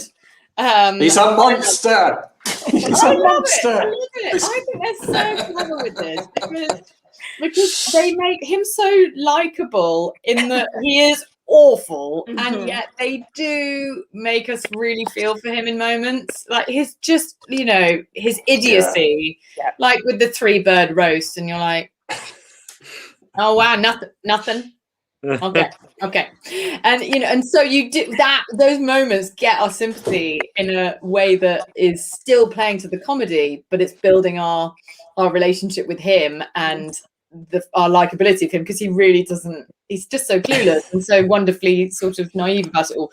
I mean, it's a staggering performance. He's up for Best Actor. It's it's not a short. It's not a short film either. It's a hell of a piece for him, and he really carries the whole thing. And I think there was a big craze for that mockumentary style a while back when The Office came out, wasn't there? And a long time ago, and that's kind of died off, and it's now having a bit of a resurgence, but with a very different slant. And now that we're in the world of the internet and social media and things, that provides such great content for clever scripts like this. And I think they just really got that balance very, very well. What did you folks think? Yeah, I love Nikki. I love Nikki. He's really put upon pregnant freelance producer. She's just brilliant. Her character just cracks me up. I mean, how does she put up with him? Pregnant people on film. Great to see pregnant people on film. Like why can't she be? Yeah, I thought that too. Actually, I was like, when I first realized she was pregnant, I was like, oh, it's brilliant, like, because it is so rare to see pregnant people on screen, but also that she was really funny and just and willing to do it. She's like, I need the money, and so when she's running for the bus to try and sort out the problem, I just thought it was hilarious. I also thought about this film, I could really see it working as a series, and I'd love to see if it could be developed in some way, because it could be that every episode he's tackling a different issue, and maybe we get to see a bit more of him and his friends and his life. I just was very intrigued by the character, and I think there's real mileage in this as a concept. Yeah, that's interesting, because I spoke to Dave actually before the festival just kicked off, probably the day before, about this, and they are indeed turning it into a series. Maybe not quite the way that it's envisaged here. I think they're making him maybe a little bit more lovable in some respects and changing the character a bit. But I hope they do keep a little bit of that edge, because that's kind of where the humour comes from me, because he's just so clueless and he's just so inappropriate. And it's lovely. I love that one. Yeah, big fan of that film. It's a fantastic piece of filmmaking. It really is. And then fabulous finale. Amazing. The Lennox Project. We're a bit naughty with this one in terms of our time restrictions, but it's just so good. It's so good. It's so accomplished. The cast is extraordinary. It's beautifully paced, and we had to have it in the mix. Thank you so much. It's a cracking film. Thank you for having us. It's funny you say about the timings, because it is just it's slightly over that 30 minutes, but we never intended to submit it to festivals. We just made it because we wanted to do something creative, and we have learned a lot since then deciding, let's submit it to festivals, being like, there's so many that we are not able to submit to, and so we're very grateful that you were willing to select us for this. It's not something that we ever had any knowledge or experience of, the whole kind of film festival world, and so you're like, oh right, there's this whole ecosystem of 10-minute films or 15-minute films or whatever, and we just wrote, I guess you just wrote a script that was the length it needed to be. So you wrote it, Amanda, and were the driving force behind it as a duo, really? Was it simply that lockdown happened and you thought, oh my god, I'm going to go crazy, right, let's write it, or was it a gem of an idea from before? Or it was the former, in that lockdown happened. We are both freelancers, and we're both a bit I guess just as a way to spark our creativity and just do something, because we were literally all of our work stopped, and we didn't know when the next paid job was going to come from, or if we would ever be able to do what we love to do again. And so we thought, well, we have equipment, because Steve is primarily a photographer who also now is getting into filmmaking. I'm an actor and writer and getting into producing, and so we were like, well, we have us and we have some things, let's try and make something together, just to be creative, I think. Yeah, and I'm very glad you did. I mean, we cannot not talk about the astonishing cast. How is that? Just like calling in favors? How did you wangle that? I mean, even just the logistics of the amount of people you had to coordinate with. How did you go about the casting, and how did you handle the logistics of getting everybody to do their bit? Sure. I think with the casting definitely calling in favors, there were a few close friends, like Pearl Mackie is a good friend of mine, and Charity and Dave. So the characters Tanya, Charity is Alex, and Toby. So they're kind of good friends, but I never kind of called upon them to do anything for me before. We've worked together on different projects, but never any of my writing. And so there was quite a few nervous phone calls made on my part, because I don't think many people even knew that I was writing again. I did many years ago and then kind of took a bit of a break, and then in 2019 started up writing again. And I'd worked with Adjua Ando a couple of years before that on something at the Globe, but literally just for a week. And we kind of stayed in touch, but I didn't really know her that well. And so calling her up and being like, "Hi, Adjua, I've written a character, and I think you'd be really good. Do you want to do it?" And then she was like, "Well, send me the script and I'll have a look." And I was like, "She's going to say no." And then she called me back. I was like, "Yeah, great." And that's when we were really panicky, because like, oh gosh, we have to do it now. We've got to do it. Oh, yeah. So can I just jump on something there, actually? Sure. So you said that you stopped writing. Do you think that the pandemic kind of in some ways inspired you to be more creative and actually start writing again? I think that was a part of it. Yeah, I think so I started writing again in 2019, and that was, we did my first kind of a short film, like a semi-autobiographical piece called Dear Afro, which is on YouTube. And that was I just had a story to tell and I wanted to get it out there. But definitely, I think the pandemic and feeling like we might not be able to be creative or, continue our careers in the way that we had before, that did actually encourage me to be more creative. And I think also, when, as a filmmaker, you're always struggling for budget, and logistics. You come up with an idea like, oh, it'd be brilliant to have a tank coming down Oxford Street, and then you think, well, okay, yeah, it would, but I can't do it because I'm not a Hollywood filmmaker. And so writing a script that everything happened inside a house, and then there was other people involved but only on screen, suddenly you're like, oh yeah, we could do this. All we need is to record some Zoom conversations and film our end of it with real cameras as well, and we can actually make this happen. And suddenly, the amount of things that I've thought, oh yeah, that would be brilliant to do, but it's just not possible because I don't have a spare £250,000 hanging around to do it. Back of the sofa. Yeah. Suddenly it was something that we could do, so we just got on and did it because we didn't have the excuse not to. And how, in terms of those logistics of the Zoom calls, did you do anything different technically? Did you do anything, or was it just webcams? Yes.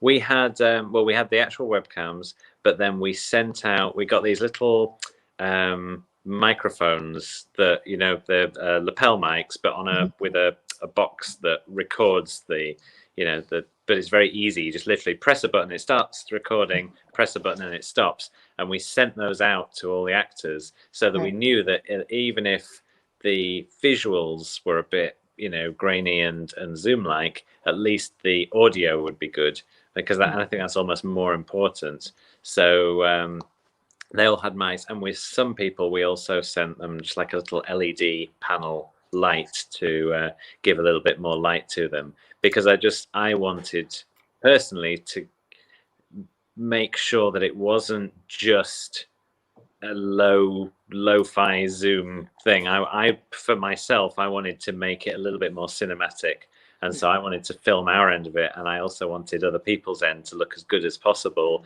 given the restrictions of recording on a laptop.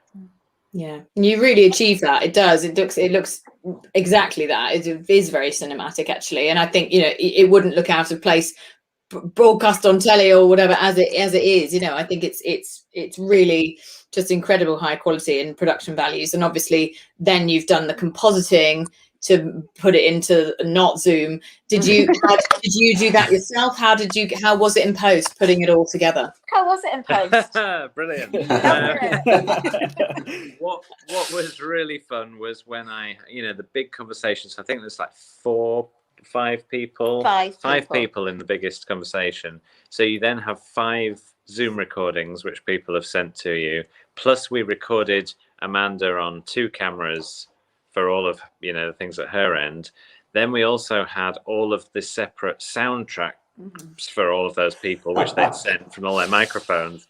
And some people were pausing in between their Zoom tracks in between takes, and some people weren't, so they didn't even necessarily all sync up, and I had to find the points where they stopped and started again, chop them all up, and then I could sync all the audio and sync all the different takes together.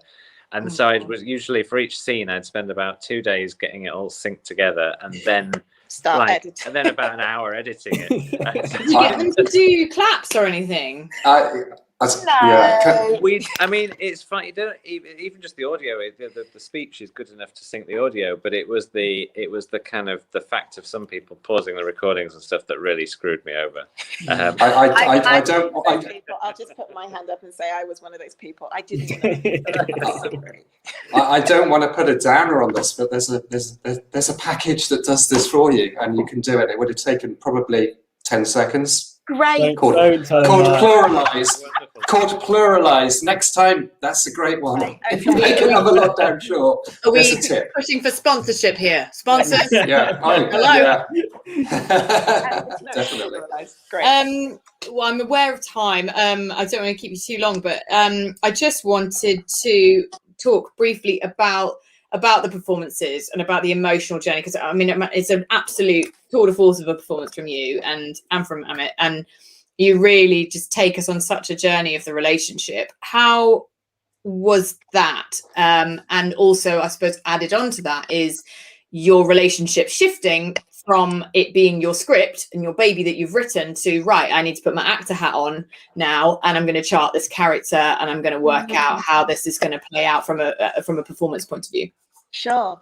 I think in terms of the relationship developing with Amit on screen, a lot of people have talked about the chemistry that our characters have, and I feel that that's down to the fact that we just really like each other as people. Amit's a great performer. He really is so invested in the work and puts his all into it, and he is able to find the subtleties and nuance within the script and the character. And so there was a real trust there from me in terms of working with him, and a real respect. And I think maybe that's what's really comes across, is that I'm working with this actor, and I'm like, wow, he's great, right? I really need to up my game and make sure I'm matching him. And in terms of my performance, I think I was just so excited to be doing it. I think through writing the script, I had a sense of where, how the character develops. And she is quite closely modeled on myself, so it wasn't too much acting required in that respect. But I think it was more just bouncing off the other actors, and also because we were so, as I said before, we were so concerned that we wouldn't be able to do the things that we love. And so just being in the moment, yes, it was quite stressful, but acting with this amazing cast, that really helped me up my game as a performer. I think as director as well, what I found was that because all the actors are so good, they all just came prepared. They knew their lines. They were all, the amount of, we did maybe 4 takes of each scene maximum. And because it was just tiny tweaks, we'd run through it and we'd think, that's kind of pretty much good enough to go with, but let's just try this and let's just try that. And we'd just do little tiny tweaks, and everybody just smashed it. And so it was very efficient, and also because the script, I think, is very good, and we were sticking to the script, we weren't improvising, and so all people had to do was hit all the beats of the script, which had a really nice rhythm to it already, and it just worked and flowed, which was really nice. I was going to say, what was it like directing 5 people on Zoom at once? Because I think 2 was enough for me. Yeah. It How was. did you find it? It was well, again, I think if with a different cast, it could have been chaos. But because everybody was really professional about it, you have the thing where you schedule a 2-hour session to record, and probably half of that is people getting the tech working and making sure everyone's recording and checking their mics and doing all that stuff, and prepping everyone for each scene, and then you say record, or sorry, you say action, and then is a couple of minutes of actual recording, and then there's all the kind of techie stuff again, and which I guess is the same in a whatever scale of filming. But it was okay, actually, and people were very good and very receptive and listened carefully and just kind of brought their A game, which was really nice. I should point out as well that we're in the group scene, so there's 5 people there, but one of them actually wasn't available on that day. So we'd kind of put this, we had a production assistant who put together this really rigorous schedule for us for the filming, based around everyone's availability. And then one of the actors had a change, like last minute, and so we recorded them separately, and then Steve edited her into the scene. But trying to do a scene that has lots of overlapping dialogue on Zoom was difficult enough anyway, then adding in someone who wasn't even there, so we were reading in and trying to get the timings.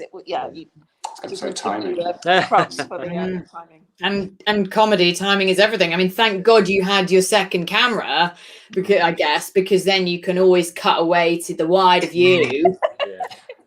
Oh yeah. Gotcha. Something I thought was interesting as well, for some scenes when I was editing it, some of the comedy beats just felt a little bit slow and a bit stilted, and I think it's the delay, the time delay of the actual Zoom conversation. And so I had to do a certain amount of like time stretching and jiggery pokery to kind of pull it back in again, because there is that thing where you say something, but then it takes that extra second before the person hears it, and so it can feel a little bit stilted. So that was an interesting hurdle to work around as well. Well, that was done seamlessly. Karen, Andy. I was going to say that was just done seamlessly. I didn't even notice. It just flowed. Well done. That's impressive. Absolutely. And I think you're totally right. I think that is the thing that we are really struggling with at the moment, isn't it? And whether it's an audition or whatever, to get the timing via Zoom. And if the note is then, okay, let's pick up the cues. How? I can't. I haven't got them yet. And I think that it just goes to show how micro the beats that really make something land or not land are.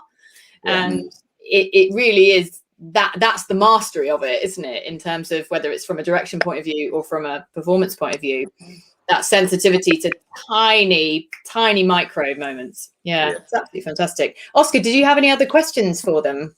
All right. I did have one. All the characters, I feel like everyone can think of one person that fits like each of those characters, like especially the like extra ones that were on Zoom and like doing the workouts and things like that. Were they based on people or was it just out off the top of your head sort of thing? Oh, that's a good question. I think they were just off the top of my head, but as I started writing, I did start writing with some people in mind, and so and I was like, if I was really going to go all out and like, who's my top cast, this is who I'd want to play these roles, and that's who we ended up getting for the film. So for example, someone like Adjua, she is so inspiring and she's amazing, and almost because of that a little bit terrifying, and so as I was writing it, I was like, oh, it'd be great to get someone like her in it, because she's got those great comedy bones and she would be able to play and have so much fun with this character. And so I think with all of the cast, they kind of I kind of morphed them into a little bit of the people I had in mind a bit. There's definitely lines in there as well, which are things that people have actually said to us as well, which I think you're always, as a filmmaker, you constantly have your ear out for those little kind of comedy moments that you can then work into something in the future. And that scene with Tanya, when Kayla and Tanya are talking, and that was something it wasn't in the original script, but there was a resurgence of the Black Lives Matter movement, and we literally had a conversation very similar to that a few weeks before, when I was telling her about this film, and it felt weird not to include something about that. So originally she was just in the group scene, but I thought actually it would be what would happen if these two spoke outside of the group, and what kind of things would they speak about. Yeah. And that was a lovely emotional moment, wasn't it? Yeah, as well, because that kind of, yeah. Sorry, Olivia. No, I was just exactly the same. Just that provides that balance and that grounding. And I think it would have been a mistake to make something that is so of the time and not wear it on its sleeve. The fact that this is exactly what was happening in this moment. Let's really, in a way, it's kind of it's a time capsule piece. That years to come, we'll look back and laugh. We will, and all lives will matter, and there will be no disease. It's funny you should say. Sorry, I was going to say it's funny you should say that. I mean, I was watching this back. I haven't seen these films for a little while now, and obviously the world's opened up since, and it was quite bizarre how many habits I've still got from there, and how many things I completely forgotten, like gyms are not open and furlough. And messy desks and internet cutting out. Well, yeah, I'm still get that one, but I've read articles by film journalists and people saying like, oh, nobody's going to want to watch films about COVID. Everyone's just going to want to forget about it. And I'm not so sure. I think we've all lived through this thing, and people want to be able to process it and acknowledge it, and also to kind of laugh about the ridiculous things from it as well. And so I think it's such a universal experience that I think it's going to echo through different entertainments, sort of scripts and things for quite a while. Definitely. I mean, I forgot about the whole no pants thing. I found it very cathartic. I found it very cathartic watching it, actually. So you're right. There is definitely something to be said.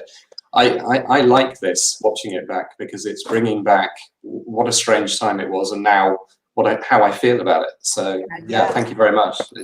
I think you're absolutely right. And I think our earlier block today was War is Hell, and we had First World War and Second World War, and then current wars, and we're still making those. We're still making films about those periods of time, and I think you're right. I think it's definitely going to happen. I'm going to have to wrap it up there, folks. Thank you so much. Do tune back in at 8 o'clock, where we have Isolation. We've got more COVID-tastic things, but with a bit of a different slant. Some of my absolute favourites are this evening, and we've got some more all-star cast with a little bit of Jude Law in there this evening. Hello.